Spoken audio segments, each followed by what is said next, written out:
വഫറദ്നാഹ എന്ന് പ്രത്യേകം വീണ്ടും പറഞ്ഞു. ഇതിലെ മതവിധികളെയൊക്കെ നാം ഖണ്ഡിതമായി വിധിക്കുകയും ചെയ്തിരിക്കുന്നു എന്നാണ്. ഇബ്നു കസീർ റഹിമഹുല്ല സൂറത്തുൻ അൻസൽനാഹ എന്ന് പറയുന്ന ആയത്തിന്റെ വിശദീകരണത്തിൽ അദ്ദേഹം പറയുന്നത് ഫീഹി തൻബീഹുൻ അലൽ ഇഅ്തിനാഇ ബിഹാ, ഇതിനെക്കുറിച്ച്, ഈ അധ്യായത്തെക്കുറിച്ച് വളരെ ശ്രദ്ധിക്കേണ്ടതുണ്ട് എന്ന ഒരു മുന്നറിയിപ്പാണ്, ഒരു കൃത്യമായ നിലക്കുള്ള ഉണർത്തലും ഓർമ്മപ്പെടുത്തലുമാണ് ആ പ്രയോഗം എന്നാണ് അദ്ദേഹം തഫ്സീർ നൽകിയത്. ശരിക്കും നമ്മൾ മനസ്സിലാക്കണം, വളരെ ശ്രദ്ധിക്കണേ. ഫീഹി തൻബീഹുൻ അലൽ ഇഅ്തിനാഇ ബിഹാ, നാം മറ്റുള്ള കാര്യങ്ങളെയൊക്കെ, മറ്റ് സൂറത്തുകളൊന്നും മോശമാണ് എന്ന നിലക്കല്ല, ഓരോന്നിനും ഓരോ വിധിൽ നിറഞ്ഞു കിടക്കുകയാണ് വിധിവിലക്കുകൾ. നിത്യജീവിതത്തിൽ നമുക്ക് ആവശ്യമായ ഒരുപാട് കാര്യങ്ങളാണ് വരാൻ പോകുന്നത്. വഫറദ്നാഹ എന്ന ആയത്ത് അത് വിശദീകരിക്കുമ്പോൾ അദ്ദേഹം പറയുന്നത് ഖാല മുജാഹിദ് വ ഖത്താദ, ഇമാം മുജാഹിദും ഇമാം ഖത്താദയും റഹിമഹുമല്ലാഹ് അവര് പറഞ്ഞു, ഐ വഫറദ്നാഹ എന്ന് പറഞ്ഞില്ലേ, നാം അതിൽ നിയമമാക്കുകയും ചെയ്തിരിക്കുന്നു എന്ന് പറഞ്ഞല്ലോ.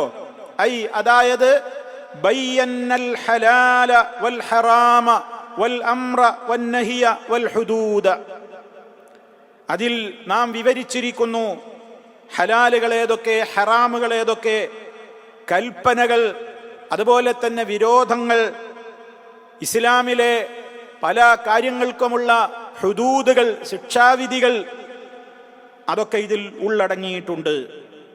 ഇമാം ബുഖാരി റഹ്മത്തുള്ളാഹി അലൈഹി ഫറദ്നാഹ എന്നുള്ളയിടത്ത് ഫറദ്നാ അലൈക്കും വഅലാ മൻ ബഅദകും, നിങ്ങൾക്കും നിയമമാക്കിയിട്ടുണ്ട്, നിങ്ങൾക്ക് ശേഷം വരുന്നവർക്കും നിയമമാക്കിയിട്ടുള്ളതാണിത്. വഅൻസൽനാ ഫീഹാ ആയാത്തിൻ ബയ്യിനാത്തിൻ, അതിൽ നാം അവതരിപ്പിച്ചിരിക്കുന്നു ആയാത്തിൻ ബയ്യിനാത്തിൻ, സുവ്യക്തമായ, അതായത് മുഫസ്സിറാത്തിൻ വാളിഹാത്തിൻ, വളരെ വിശദമായ നിലക്കും സുവ്യക്തമായ നിലക്കും ഇതിൽ നാം നിയമങ്ങൾ അവതരിപ്പിച്ചിരിക്കുന്നു. ഇനി നമ്മൾ ചിന്തിക്കുക, എന്തിനാ ഇതൊക്കെ അല്ലാഹു ചെയ്തത്? ലഅല്ലക്കും തദക്കറൂൻ, ലഅല്ലക്കും തദക്കറൂൻ, നിങ്ങൾ ഉറ്റാലോചിക്കുവാൻ വേണ്ടി എന്നാണ് അല്ലാഹു സുബ്ഹാനഹു വ തആല ഓർമ്മപ്പെടുത്തിയിട്ടുള്ളത്. സുഹൃത്തുക്കളെ, നമ്മൾ ഇവിടെ ചിന്തിക്കുക, വിശുദ്ധ ഖുർആൻ ആയത്തുകൾ കേട്ട് പഠിച്ച് മനസ്സിലാക്കി എങ്ങനെയാണ് തദക്കുറുണ്ടാവുക? വിശുദ്ധ ഖുർആൻ നമ്മൾ എപ്പോഴും പറയുന്നതും സാധാരണയായി നമ്മളൊക്കെ മനസ്സിലാക്കിയതുമായൊരു കാര്യമുണ്ട്. എന്നാൽ അധിക പേരും അത് അറിയായ്മയുടെ വിധത്തിലാണ് മുന്നോട്ട് പോകുന്നത്.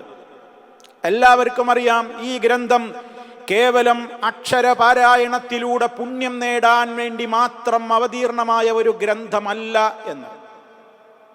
അതെല്ലാവർക്കും അറിയാം. ഈ വേദഗ്രന്ഥം ഇറങ്ങിയിട്ടുള്ളത് എന്തിനാണ്?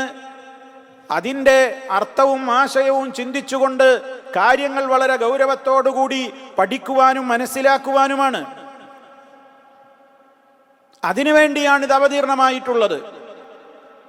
അതുകൊണ്ട് തന്നെ പ്രിയമുള്ളവരെ, ഞാൻ എന്നോടും നിങ്ങളോടും ഓർമ്മപ്പെടുത്തുകയാണ്, അള്ളാഹുവിൻ്റെ അടുക്കൽ അത്യുന്നതമായ പദവി ഖുർആനുമായി ബന്ധപ്പെടുന്ന ആളുകൾക്കുണ്ട് എന്ന് അള്ളാഹുവിൻ്റെ റസൂൽ സല്ലല്ലാഹു അലൈഹി വസല്ലമ പറഞ്ഞിട്ടുള്ള ആ ഉന്നതമായ പദവി എനിക്കും നിങ്ങൾക്കും കരസ്ഥമാകണമെങ്കിൽ ആത്മാർത്ഥമായി ഈ കിതാബുമായി നമ്മൾ ഇടപെട്ടേ പറ്റൂ.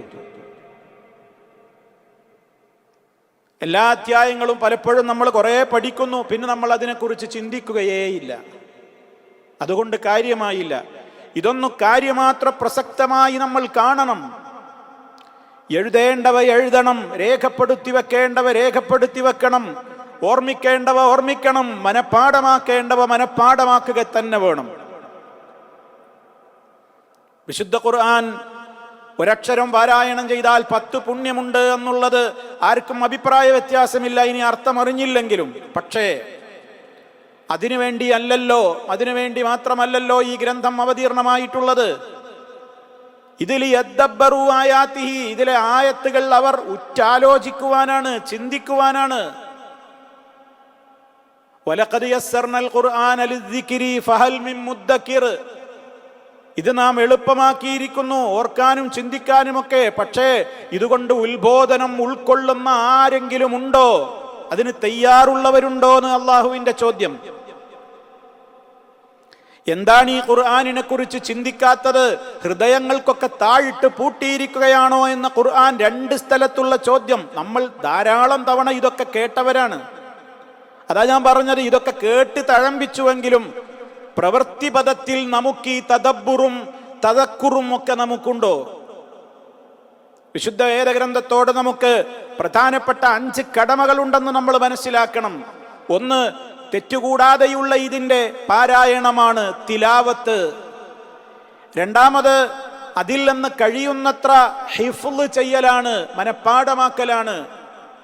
മൂന്നാമത്തേത്, അതിൻ്റെ അർത്ഥവും ആശയവും ശരിയായി ഗ്രഹിക്കലാണ്, തഫഹുമ്, നന്നായി ഗ്രഹിക്കുക, ഫഹ്മ് വേണം. നാലാമതായി അതിനെക്കുറിച്ചുള്ള തദബ്ബുർ വേണം, ചിന്ത വേണം, ചിന്തിച്ചുകൊണ്ട് പാരായണം ചെയ്യണം. ഇതിനെല്ലാം പുറമെ 5-മതായി ഇത് നമ്മുടെ ജീവിതത്തിൽ വേണം, അമലിൽ വേണം. വിശുദ്ധ ഖുർആൻ പാരായണം ചെയ്യുന്ന എത്രയോ ആളുകൾ ലോകത്തുണ്ട്. മനോഹരമായി പാരായണം ചെയ്യുന്നവരുണ്ട്. അവരുടെ പാരായണം നമ്മുടെ പാരായണവുമായി തട്ടിച്ചു നോക്കുകയാണെങ്കിൽ നമ്മുടെ പാരായണമൊന്നും ഒന്നുമല്ല. നബി സല്ലല്ലാഹു അലൈഹി വസല്ലമ അവിടുന്ന് മുൻകൂട്ടി തന്നെ പ്രവചിച്ചു, ഖവാരിജ് എന്ന് പറയുന്ന ഒരു പിഴച്ച കക്ഷിയെ സംബന്ധിച്ച്. ആ പിഴച്ച കക്ഷിയെക്കുറിച്ച് നബി സല്ലല്ലാഹു അലൈഹി വസല്ലമ സഹാബിമാർക്ക് മുന്നറിയിപ്പ് നൽകിയപ്പോൾ അള്ളാഹുവിന്റെ റസൂൽ സല്ലല്ലാഹു അലൈഹി വസല്ലമ അവരോട് പറഞ്ഞ കാര്യം എന്തായിരുന്നു? ലൈസ ഖിറാഅതുകും ഇലാ ഖിറാഅതിഹിം ബിശൈഇൻ. നിങ്ങളുടെ പാരായണം അവരുടെ പാരായണവുമായി തട്ടിച്ചു നോക്കുകയാണെങ്കിൽ ഒന്നുമില്ല. അത്രത്തോളം അവർ പാരായണം ചെയ്യുന്നുണ്ട് മനോഹരമായി. തുടർന്നുകൊണ്ട് ശേഷം നബി തങ്ങൾ പറയുന്നുണ്ട്, വയഖറഊനൽ ഖുർആന. ആ കക്ഷികൾ ഖുർആൻ ഓതുന്നവരാണ്. ഖുർആൻ പാരായണം ചെയ്യാത്തവരല്ല, പാരായണം ചെയ്യുന്നവരാണ്. പക്ഷേ പ്രയോജനം എന്താ? ലാ യുജാവിസു ഹനാജിറഹും. അതവരുടെ തൊണ്ടക്കുഴി വിട്ട് താഴോട്ട് ഇറങ്ങുകയില്ല എന്ന്. എന്താ സുഹൃത്തുക്കളെ ആ പറഞ്ഞതിന്റെ ഉദ്ദേശം? അവരുടെ തൊണ്ടയിൽ മാത്രം, അവരുടെ നാവിൽ മാത്രമാണ് ഖുർആൻ ഉള്ളത്. അതിൻ്റെ ആശയങ്ങൾ അവരുടെ ജീവിതത്തിലില്ല. അതവർ കീഴ്പോട്ട് ഇറക്കുന്നില്ല, അവരത് ഉൾക്കൊള്ളാൻ തയ്യാറില്ല. അങ്ങനെയുള്ള പാരായണക്കാരുണ്ട് എന്ന് നബി സല്ലല്ലാഹു അലൈഹി വസല്ലമ പറയുമ്പോൾ, പ്രിയമുള്ളവരെ, നാം ആലോചിക്കുക. ജനിച്ച് പ്രായപൂർത്തിയായ നാൾ തൊട്ട് ഇന്ന് വരെ നമുക്ക് ഈ ഗ്രന്ഥത്തിൽ നിന്ന് എന്തറിയാം? വളരെ ഗൗരവമല്ലേ? അതുകൊണ്ട് സുഹൃത്തുക്കളെ, എപ്പോഴെങ്കിലുമൊക്കെ ഒന്ന് സൗകര്യം ഉണ്ടെങ്കിൽ എന്ന നയവും നിലപാടും മാറ്റിയിട്ട് മരണം വരെ ശ്രദ്ധയോടെ, സൂക്ഷ്മതയോടെ, ഗൗരവത്തോടെ ഇത് പഠിക്കുവാനും മനസ്സിലാക്കുവാനും നമ്മൾ സമയം കണ്ടെത്തേണ്ടതുണ്ട്. അതാണ് എനിക്ക് എന്നോടെന്ന പോലെ എൻ്റെ പ്രിയപ്പെട്ട എല്ലാ സുഹൃത്തുക്കളോടും ഓർമ്മപ്പെടുത്തുവാനുള്ളത്.